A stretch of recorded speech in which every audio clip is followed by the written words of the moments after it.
আন্তর্জাতিক প্রীতি ফুটবল ম্যাচে বাংলাদেশ সময় আগামীকাল সকাল ৬টায় ভেনেজুয়েলার বিপক্ষে মাঠে নামবে বর্তমান বিশ্ব চ্যাম্পিয়ন আর্জেন্টিনা।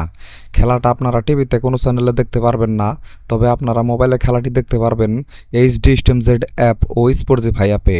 এছাড়া আপনারা কম্পিউটার বা ল্যাপটপে খেলাটা সরাসরি দেখতে পারবেন ইয়ালা লাইভ ও কোরা লাইভ ওয়েবসাইটে।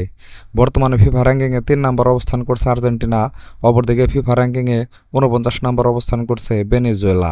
সেই সাথে আর্জেন্টিনা ও ভেনেজুয়েলা এখন পর্যন্ত মোট ৩০ বার মুখোমুখি হয়েছে, যেখানে আর্জেন্টিনা জিতেছে ২৫ ম্যাচে আর ভেনেজুয়েলা জিতেছে ২ ম্যাচে।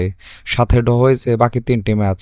দুই দলের সর্বশেষ ৫ দেখায় ৪টিতে জিতেছে আর্জেন্টিনা আর ড্র হয়েছে বাকি একটি ম্যাচ। নিজেদের খেলার সর্বশেষ ৫ ম্যাচে আর্জেন্টিনা জিতেছে ৩ ম্যাচে, হেরেছে ১ ম্যাচে আর ড্র করেছে বাকি একটি ম্যাচ। অপরদিকে নিজেদের খেলার সর্বশেষ ৫ ম্যাচে ভেনেজুয়েলা জিতেছে ২ ম্যাচে আর হেরেছে ৩ ম্যাচে। তাই দেখা যাচ্ছে যে ম্যাচের সব দিক দিয়েই ভেনেজুয়েলার চেয়ে অনেকটা এগিয়ে আছে আর্জেন্টিনা। তাই আশা করা যায় যে ম্যাচটা আর্জেন্টিনা অনায়াসেই জিতে যেতে পারে। তো বন্ধুরা, আপনাদের কি মনে হয় ম্যাচে আর্জেন্টিনা জিততে পারবে কিনা তা এখনই কমেন্ট করে জানান। সাথে ক্রিকেট ও ফুটবলের নতুন নতুন আপডেট পেতে এখনই আমার চ্যানেলটাকে সাবস্ক্রাইব করে দিন। সকলকেই ধন্যবাদ।